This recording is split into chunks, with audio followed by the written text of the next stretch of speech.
शक्य आणि अशक्य यामधील अंतर व्यक्तीच्या निग्रहावर अवलंबून असतं। अशाच निग्रह आणि निष्ठेमुळे एक स्वप्न प्रत्यक्षात अवतरलं आणि नागपूर या ऐतिहासिक शहरात एक जैवविविध प्रकल्प बायोडायव्हर्सिटी पार्क ची निर्मिती झाली।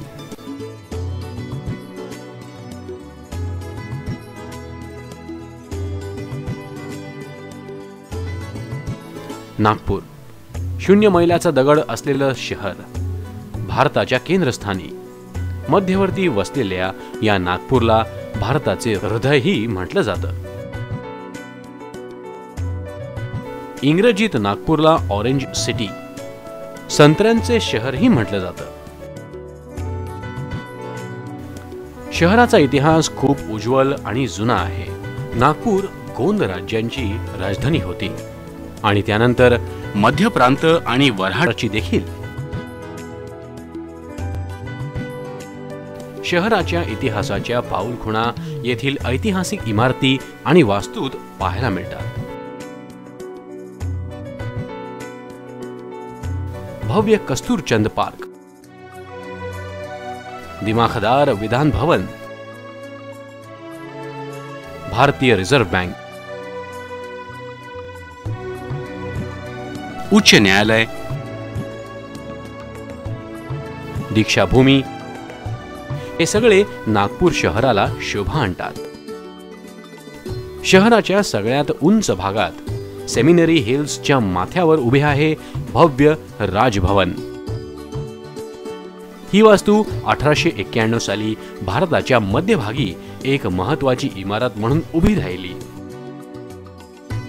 याचे नाव house of the chief commissioner central provinces and Berar असे ठेवण्यात आले होते।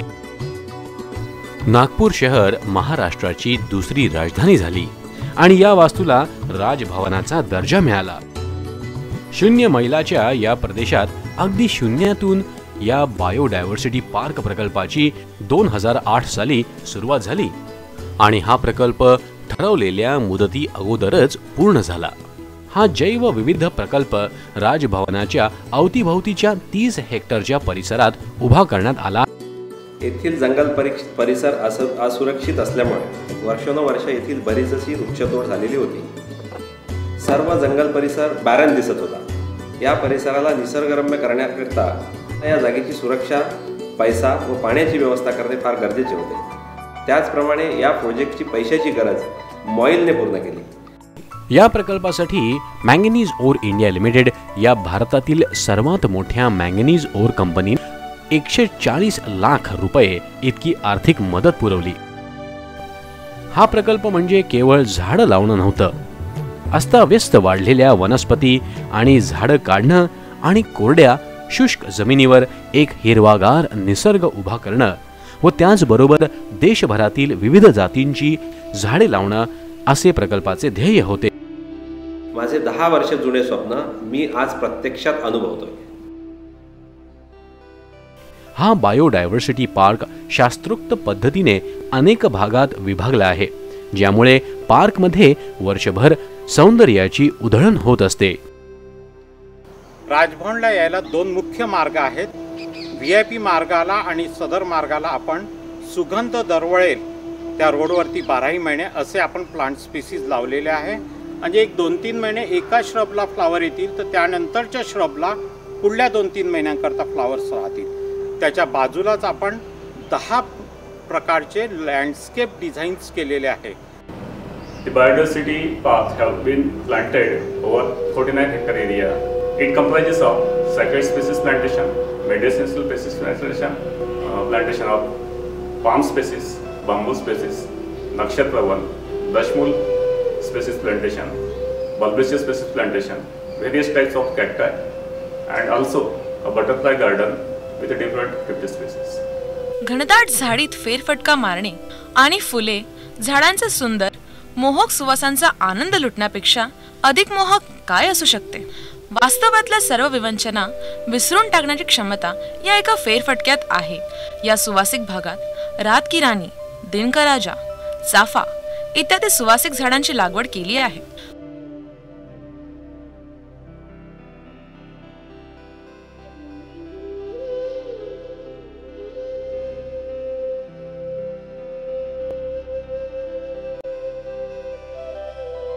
250 प्रकारच्या गुलाबांची बाग या पार्कमध्ये आहे. लॉनवर बसल्या बसल्या या गुलाबांचा सुवास आणि आनंद घेता येतो.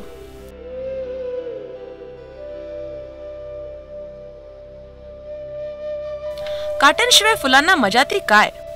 भारतातील व परदेशातील कॅक्टॉयच्या अनेक जाती इथे पाहायला मिळतात.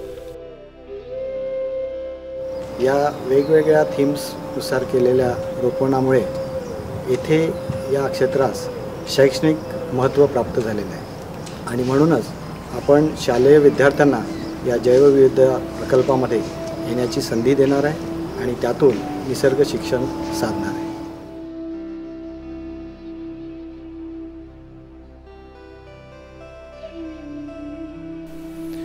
ग्रामीण भागात आणि उद्योगात आणि त्या भागातील सामाजिक आणि आर्थिक विकासातून बांबूचे महत्त्व अनन्यसाधारण आहे.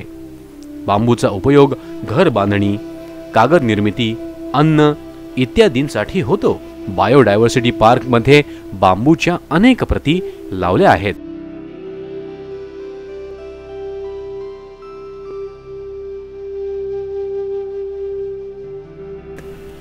माडाचे झाड हे नेहमीच अथांग समुद्र, समुद्र किनारा आणि हळुवार वाहणाऱ्या वाऱ्याची आठवण करून देतं आणि स्वातंत्र्य आणि बहुलतेची भावना जागृत करतं.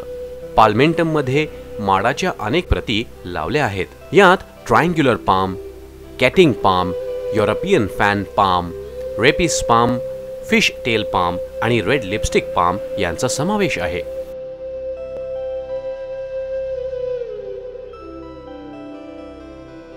या विविधतेत जर आपण बघितलं तर बऱ्याच काही वनस्पती आहेत. ही सर्व वनस्पती वेगवेगळ्या ठिकाणी, वेगवेगळ्या राज्यात, वेगवेगळ्या शहरात, वेगवेगळ्या खेड्यांमध्ये पसरलेली आहे. पण याच्यातले बरेचसे वनस्पती नाहीसे होण्याच्या रूपात आहे असं म्हणायला हरकत नाही. आणि त्या वनस्पतीला जगण्याकरता जे आवश्यक न्यूट्रिएंट्स पाहिजे, आवश्यक माती पाहिजे, हे सर्व आम्ही निर्माण करून त्या वनस्पतीचं जतन करण्याचा आम्ही कसोशीने प्रयत्न करत आहे.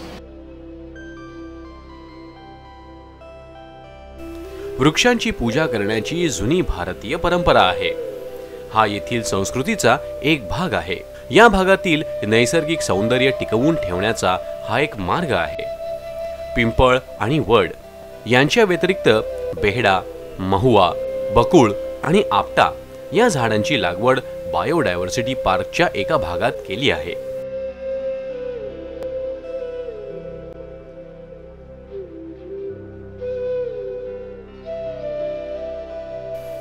ज्यामुळे राजभवनातील परिसर सदैव आल्हाददायक राहण्यासाठी कदंब, कुसुम, बकुळ, हिरडा, सिसू अशा हवा स्वच्छ करणाऱ्या झाडांच्या अनेक जाती येथे लावल्या आहेत.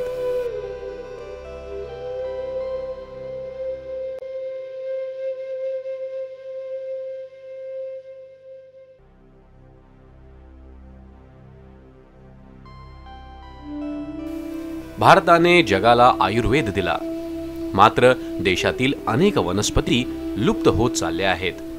अडुळसा, रुई, कस्तुरी भेंडी, काणेर, गुंज, पत्थरचूर, कचूर, करंटी सारख्या औषधी वनस्पती येथे लावल्या गेल्या आहेत.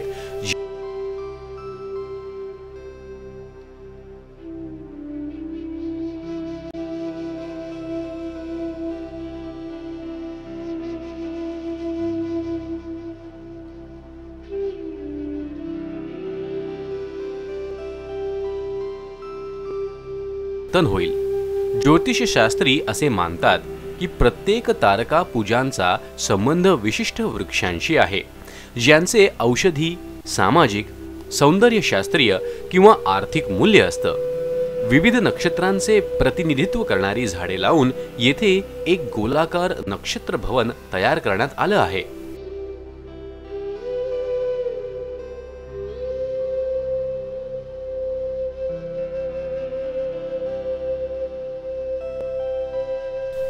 पक्ष्यांच्या चिवचिवाडाशिवाय एखादी रम्य पहाट अपूर्ण राहते. पक्ष्यांना आकर्षित करण्यासाठी येथे अनेक झाडे लावण्यात आली आहे. त्यामुळे जवळजवळ 180 जातीचे विविध पक्षी बायोडायव्हर्सिटी पार्कमध्ये पाहायला मिळतात.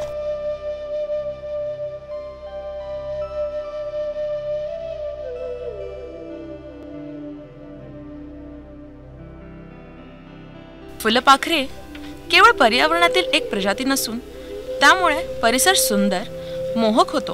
फुलपाखरांना आकर्षित करणारी अनेक फुलझाडे पार्कमध्ये लावली आहेत. त्यामुळे अनेक फुलपाखरांच्या अनेक सुंदर जाती येथे पाहायला मिळतात.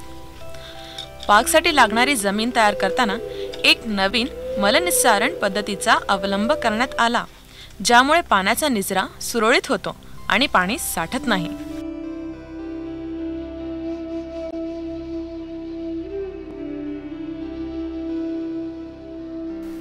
हा जैवविविध प्रकल्प साकारताना एक मोठ्या टीमने अथक परिश्रम केले.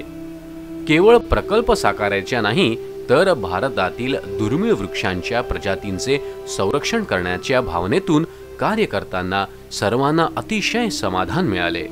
हा बायोडायव्हर्सिटी प्रकल्प साकारताना इथे नैसर्गिकरित्या आढळणाऱ्या झाडांचे जतन करताना 16,000हून अधिक नवीन झाडे लावण्यात आली. या प्रकल्पाअंतर्गतच ठिबक सिंचन, भूगर्भातील पाणी जतन करण्यासाठी बांधारे बांधणे यासारखे अतिशय कल्पकतेने छोटे छोटे प्रकल्प राबवण्यात आले.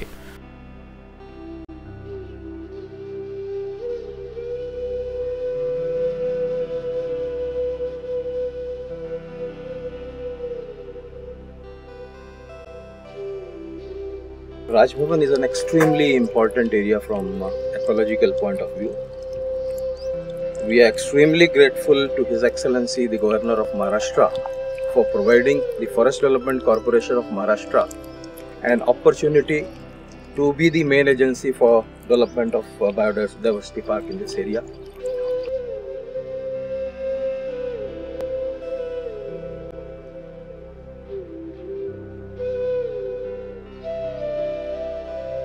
स्वतःवरचा जबरदस्त आत्मविश्वास, श्रद्धा, निष्ठा व निश्चय असणाऱ्यांना कोणतीही गोष्ट साध्य करणं शक्य असतं. हा जैवविविध प्रकल्प याचं एक उत्तम उदाहरण आहे. या संत्र्यांच्या शहरात, या ऐतिहासिक नागपूर शहरात